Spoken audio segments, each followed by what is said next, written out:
YCP నేతలు జనసేన కేడర్ను రెచ్చగొడుతున్న అంశం సీట్ల పంపకం. తప్పనిసరిగా జనసేనకు టీడీపీ అన్యాయమే చేస్తుందంటూ ఆ పార్టీ కేడర్ను వైసీపీ నేతలు తెగ రెచ్చగొడుతున్నారు. అసలు సీట్ల పంపకం ఎప్పుడు జరుగుతుందా, జనసేన కేడర్ను మరింత రెచ్చగొట్టేందుకు సమయం ఎప్పుడు దొరుకుతుందా అని వైసీపీ నేతలు గోతికాడ నక్కల మాదిరిగా కాచుకొని కూర్చున్నారు. ఇప్పుడు ఆ తరుణం రానే వచ్చింది. కానీ రెచ్చగొట్టడానికి వైసీపీకి ఛాన్స్ అయితే లేదని తెలుస్తోంది.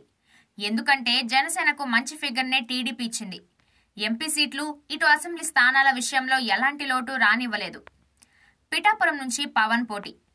తాజాగా తెలుగుదేశం పార్టీ జనసేనల పొత్తులో భాగంగా సీట్ల పంపకం వ్యవహారం పూర్తయినట్లుగా తెలుస్తోంది. జనసేనకు 35 అసెంబ్లీ స్థానాలు చంద్రబాబు ఇచ్చినట్టు సమాచారం. అలాగే 3 ఎంపీ సీట్లను సైతం దాదాపు ఖరారు చేసినట్లుగా తెలుస్తోంది. ఇక జనసేన అధినేత పవన్ ఎక్కడి నుంచి పోటీ చేయబోతున్నారన్న విషయంలో కూడా స్పష్టత వచ్చినట్టుగా సమాచారం. ఆయన తూర్పుగోదావరి జిల్లా పిఠాపురం నియోజకవర్గం నుంచి పోటీ చేయబోతున్నారట. ఇన్నాళ్లు పవన్ కాకినాడ నుంచి పోటీ చేయబోతున్నారంటూ ప్రచారం జోరుగా సాగింది. జన సైనికులు కూడా అదే భావించారు. కాకినాడకు మకం అంటూ వార్తలు. ఈ క్రమంలోనే పవన్ కాకినాడకు తన మకంను మార్చబోతున్నారంటూ టాక్ నడిచింది. తన కోసం ఒక ఇల్లు చూడమని కూడా జనసేన నేతలకు పవన్ సూచించినట్టుగా వార్తలొచ్చాయి. దీనికి కారణం లేకపోలేదు.